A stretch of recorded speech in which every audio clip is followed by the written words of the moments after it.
Broadcasting Network.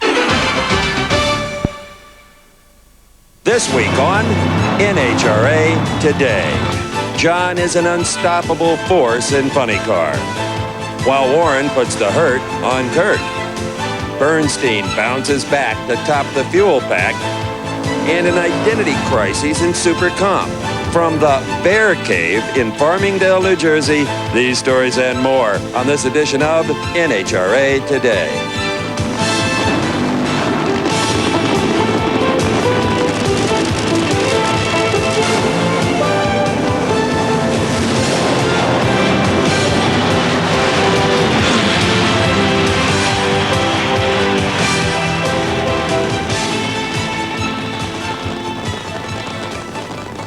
An NHRA national event offers a little of everything.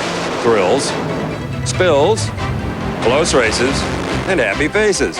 It also provides a setting for social occasions, and during the Mopar Parts Nationals at Englishtown, New Jersey, nearly 200 racers, journalists, and special guests were entertained by offshore racing champion and corporate executive Bill Wishnick.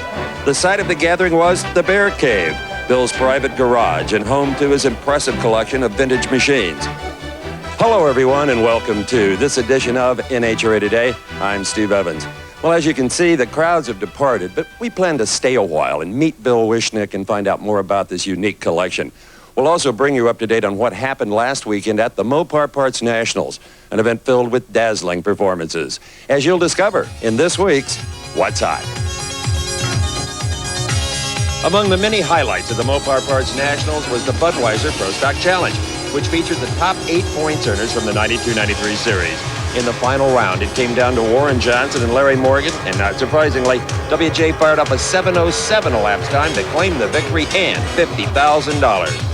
During the Saturday night qualifying session, the cool night air set the stage for some great runs. In Pro Stock Bike, John Myers ran the quickest time of the event's history with a 7.62 elapsed time at 174 miles per hour. I come around the corner and one of the other Pro Stock Bike guys said it was a 62, and I just couldn't believe it. Not to be outdone, John Forrest pushed the envelope once again as he ran the quickest funny car elapsed time in history of 5:01, moving him even closer to breaking the 5-second barrier. We had fire over the roof, 10 feet. She was just trucking down. It looked just like Etchells did, deal. When you said 01, unbelievable. We'll take it. The top fuelers were also flying Saturday night when first Michael Brotherton left the line and then the track as he thrilled the crowd with this wheel standing fast. And speaking of thrills, Eddie the Thrill Hill also provided some excitement when his car took flight. Incredibly, Eddie piloted his two-wheeler to a blistering 4.84-second elapsed time. And that's what's hot. In some ways, the early Shelby Cobras were really funny sports cars. Itty-bitty little English roadster turned into a tire burner thanks to Yankee horsepower. But for the report on the real funny cars from last weekend, here's Dave McClellan. The funny car competition at the Mopar Parts Nationals featured 2 new additions to the Flopper fraternity, Dean Scusa and Gary Saloni. Oh, we feel pretty good because we're in the top half of the field, which we wanted to do this time out, and we're going to try to squeak a little bit more out of it. We were going to go alcohol funny car racing, but we figured might as well just go all out and go with the nitro deal. As fate would have it, in round 1, the 2 rookies faced each other to determine who would be Funny Car's foremost freshman. In a bizarre race, Saloni in the far lane was late to leave because of problems with the pedals. Scusa then encountered troubles of his own, which allowed Saloni to come back around and take the win. But in round 2, Gary faced the dominating force in Funny Car, the Castrol Cutlass. First, Gary smoked the tires in the near lane, while moments later the 2-time Winston champion got out of shape, backpedaled, and recovered to take a fortunate victory. John Forrest then advanced to the final round, courtesy of a red lighting Cruz Pedregon. John's 5:17 was enough to give him lane choice over his title round opponent, Chuck Etchells. John selected the near lane, and the 2 cars reacted as one as they left the line. But then Etchells smoked the tires, and John streaked to his 5th consecutive victory on a day when he was both fast and fortunate. I think luck's a major part in the game. You saw that out there when I had to pedal it this morning, and it just my opponent had more troubles than myself. Well, the win here put the lead even bigger in the Winston points chase for John. Al Hoffman second, followed by Cruz Pedregon, Chuck Etchells, and Tom Hoover. Joining us here in New Jersey is the Bearcat himself, Bill Wishnick. And Bill, obviously you just like cars. As you can see, I'm partial to Fords from the 30s, 34, 35, 36, 39 convertibles. And then as you get older, you get a little collection of of cars, and it keeps you busy. I think cars are my life now, really. Keep you young. What about that Pontiac Chieftain convertible over there? It's one of the real nice ones. That's a 58 Pontiac Chieftain. Beautiful paint job, beautiful chrome. It's got all the original chrome. Every car has license. Every car has street legal. Every car I drive once a month. About the only thing not in here is a top fuel dragster, but there were plenty of them last weekend at Englishtown. Here again is Dave. One of the most surprising performers in Top Fuel at the Mopar Parts Nationals was Jim Head. Long known for his innovative approach to the sport, Jim's radical race car performed well all weekend, setting a track record 4.81 second elapsed time, which earned Jim his first ever #1 qualifying position. Of all the race cars that I've owned and all the engine combinations that I've tried, this is as different of a combination as we've ever had, and it's responding, and we're really pleased. In round one, Jim's different dragster faced the Castrol Syntec top fueler of Pat Austin, and as the lights flashed green, Head overpowered the track and smoked the tires, giving Austin the win despite having half-track problems of his own. In round two, Pat Austin was defeated by Rance McDaniel, who moved into a final four battle with the #4 qualifier, Scott Coletta. At the green, the cars left the line together, but a half-track slide by Coletta in the far lane allowed McDaniel to move ahead and take the win. Beating Rance McDaniel in the final round would be Kenny Bernstein, who had qualified in the #3 spot. In winning his first 3 rounds of competition, the Budweiser King had posted superb reaction times and quick ETs. In his second final round appearance of the year, McDaniel in the near lane was unable to get his car into reverse after the burnout, giving Kenny Bernstein his elusive first win of the season. We're real happy with it from the Budweiser team, especially Dale and Wes and the guys that work so hard, because being consistent is what it takes to win NHRA Winston Championships, and if you're not consistent, you're not going to get it done. Kenny Bernstein's win moves him into second in the Winston points chase right behind Eddie Hill. Joe Amato's third. Ed McCulloch is down to fourth, and Mike Dunn, #5.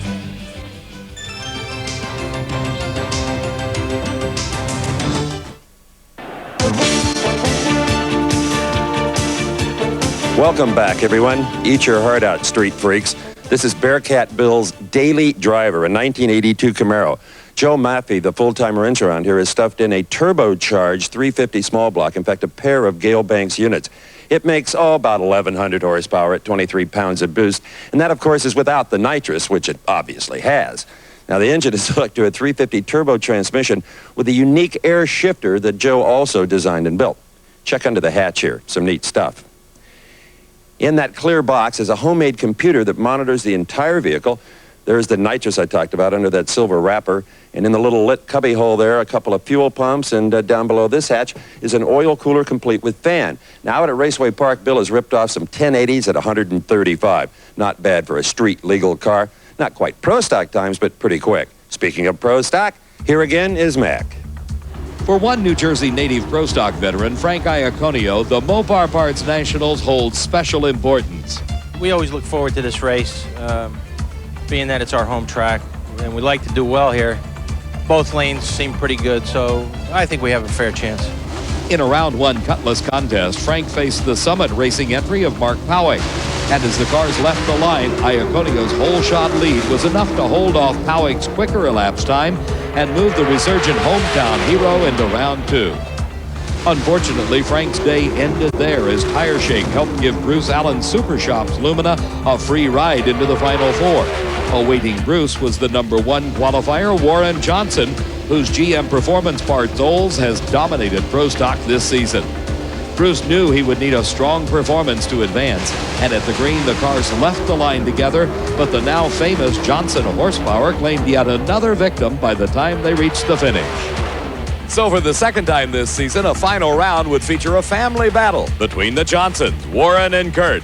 But this time, Kurt held the all-important lane choice. With family bragging rights on the line, Kurt and his Torco Olds in the far lane were looking for revenge. As the lights flashed green, both cars reacted well. But just as in their previous meeting, Dad was first to react and first to the finish, leaving no doubt who was the quicker of the Johnson clan. You ride a winning horse as long as you can, and we're just going to keep working at the same rate and the same way we are right now, and hopefully it'll hold up. The win today by Warren moved him even further ahead in the Winston points chase. In the number 2 spot is Scott Jeffrey on. His son Kurt is 3rd, Larry Morgan 4th, and Bob Glidden rounds out the top 5. I don't know about the lid, but I love the bike. Like most car enthusiasts, the gang around here is into motorcycles for recreation, and this is kind of an interesting piece. For the 30th anniversary of the Sportster back in 1987, Harley-Davidson created this bike with the 1100cc Evolution motor with chrome heads. And you'll only find this combination in 87 and maybe a few in early 88. It's pretty quick.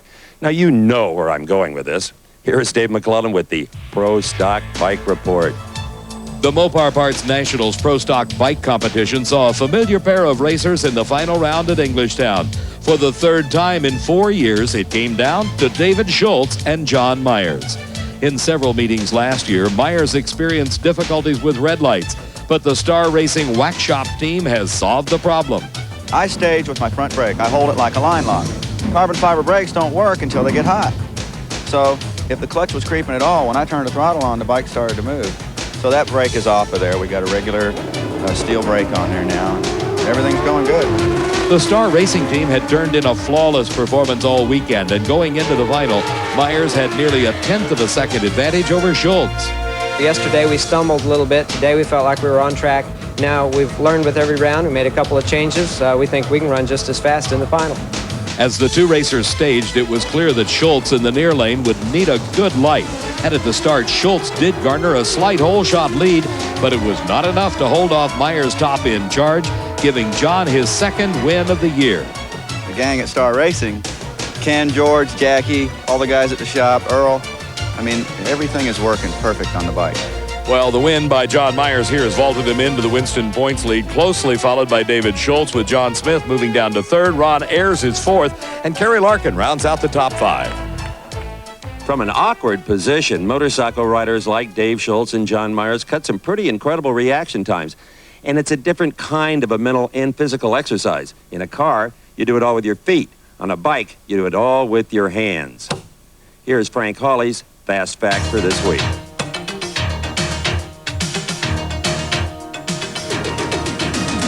In my ongoing research to find information that will help drivers improve their reaction time to the starting lights, I've come across some very interesting things. One area is a thing they call specific skill development. And it says that in order for you to get good or fast at a specific skill, you must practice that skill as you would in competition. As an example, it won't help a pro stock driver to use a trans brake switch as much as it would help him if he had a reaction timer set up to a clutch pedal. Well, until now, the motorcycle racers didn't have anything to work with. But look at this system that Paul Gast has. It's a set of handlebars with a clutch switch to simulate a motorcycle reaction time. That's a .471 reaction time. Well, that's not very fast. It's okay for me, but I'm not a motorcycle rider. I'm sure there's some motorcycle guys that could do a lot better than that. In fact, George Bryce of Star Racing and myself played with this a little bit, and it was interesting. George was faster than I was on this reaction timer, and I was faster than George was on a reaction timer that used a trans brake switch. That's because George has raced on motorcycles for years, and that's a subconscious reaction, whereas I had to work at it a little bit. The bottom line is this: whatever you're going to do on the starting line, whether it's a motorcycle with a switch like this, a trans brake, a clutch pedal, or a throttle pedal, it's important that you practice the exact move as you will do it in competition. Back in the 50s, it seemed like every other car down the drag strip was a 1939 or 40 Ford. Don't see them much anymore, unless, of course, they're fiberglass replicas or street rides. But the sportsman racing action certainly hasn't suffered from their demise, as Bob Fry's report from Englishtown will verify. It's time for a Bob Fry drag racing trivia quiz. This one's multiple choice. Are you ready? What is this thing? Is it A, a car? Is it B, a truck? Or is it C, a station wagon? Okay, so I'm stretching things a bit, but I felt like we needed 3 choices. Actually, what it is Don Balducci's Super Comp entry at the Mopar Parts Nationals. It's good looking, it's different, and boy, does it run. We call it a Brogy Series 5 pickup. We were looking to run some big mile an hour, and we have the pickup bed as a spoiler, actually. And we incorporated that into the body, and it worked out real fine. Not only does this beauty look different than most Super Comp racers, but it's got a few unconventional components as well. First of all, it's got mufflers, and it's probably one of the few super comp cars anywhere that runs with a 1-speed transmission. I leave in high gear. The thing there was we wanted to put a big tire in, a 410 gear, leave in high gear, and control the starting line. I want to be real efficient on the starting line. Last season, Dominic finished 5th in Division I points, and he won the New Media, Pennsylvania Winston Drag Racing Series event. But that wasn't the only hardware that Balducci earned with his impressive car. I won Best Appearing in Canada. I won Best Engineered at the Keystones. Something else I'm proud about is in Cleves, Ohio, which is a Division III race for me. It was a points race last year. I won Best Engineered. They came out of the division and gave it to me. Also, I won Best Appearing in the division last year. It really turned out way better than I expected. Dom also expected to go past the 3rd round, but that's where his day ended, like several other Super Comp stars. Making it through the 130-car field to the final was the conventional dragster of Jerry Gore and Anthony Iaconio's roadster. This race was over in the blink of an eye as Iaconio fouled out, giving Gore his first national win. It's speechless. The car ran flawless, and my wife kept me calm. Tried to keep me calm, but I feel great. Now here are the rest of the winners from the Mopar Parts Nationals. For NHRA Today, I'm Bob, the very unconventional Fry. We are just about out of time for this show, but before we leave, I wanted you to see Bill Wishnick's trailer door. Is that an airbrush work of art? I'll tell you, the folks around here are having way too much fun. As you will if you join us next weekend for NHRA Today.